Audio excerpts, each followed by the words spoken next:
Federal employees may have the opportunity to opt out of the Social Security payroll tax deferral. Treasury Secretary Steven Mnuchin called that a reasonable request at a Senate Banking Committee hearing recently. Senator Chris Van Hollen of Maryland asked Secretary Mnuchin about that issue.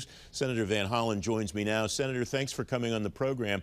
Before we play the video of that exchange, you reference a letter in this question to Secretary Mnuchin that you and some colleagues wrote about that deferral for federal employees in the military. What was in that letter, Senator?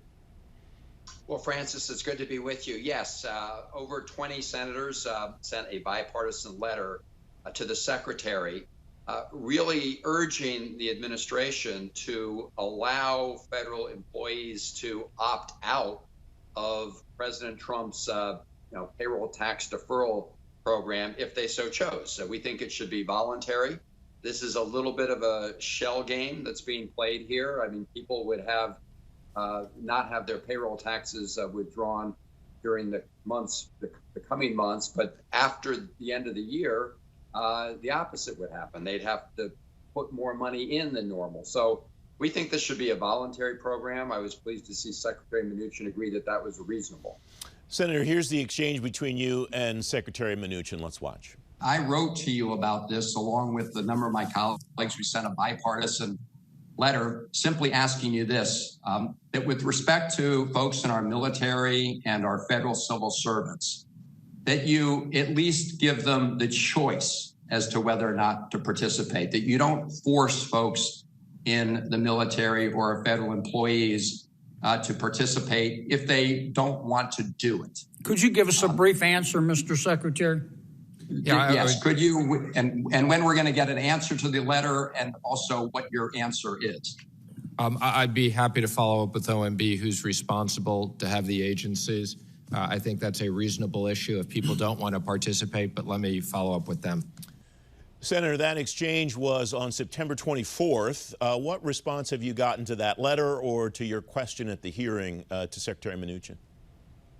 Well, Francis, unfortunately, we still have not gotten a response to the letter or any follow-up from the Secretary. I'll be sending them a letter to follow up in the next day, probably send it out today.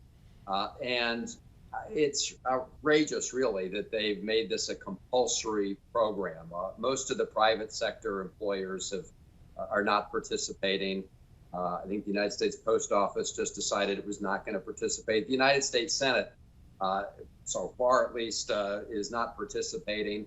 The House is not participating. So why require our military men and women and federal employees to participate if they don't want to? We shouldn't be forcing them to do this. And so I'm going to keep pushing the Secretary, the OMB, the Trump administration to treat, our military and federal employees with some degree of respect here and give them the choice. President Trump has said if he's reelected, he will convince Congress to forgive this deferral. Is it possible that if the Senate flips and former Vice President Biden's elected president, that Congress could forgive this payroll tax deferral in that scenario, too, for the federal employees that it impacts? Well, sure, they could, theoretically, but this was a proposal that was not popular among Democrats or Republicans on Capitol Hill.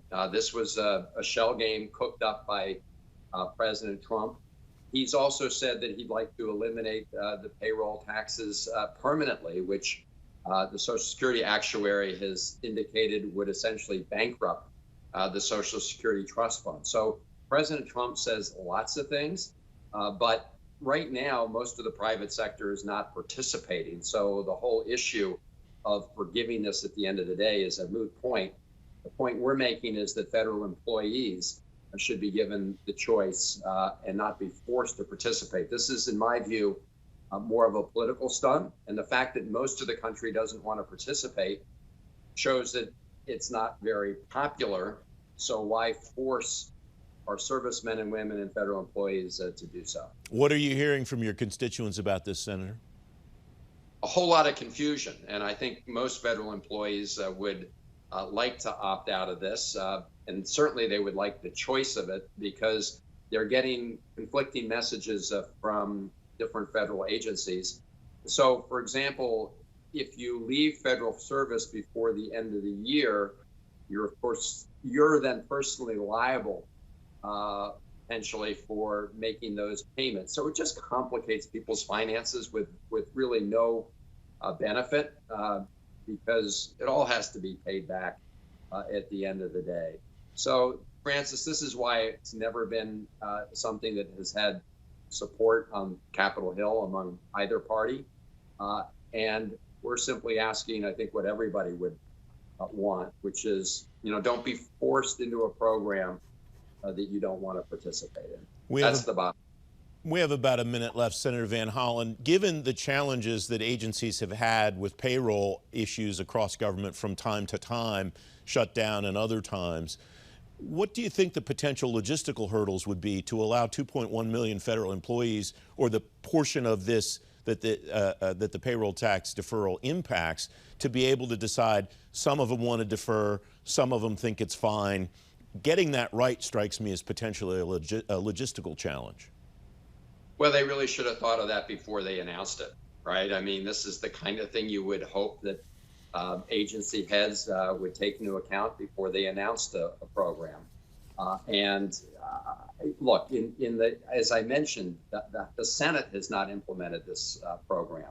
The House has not implemented this program because they recognize that the employees in the House and Senate don't really want it. So why federal agencies decided to plow ahead before giving federal workers a chance to weigh in, at the very least, I don't know, except for this was part of the president's political effort to try to, indicate he was doing something when in fact it was something counterproductive in the minds of many people.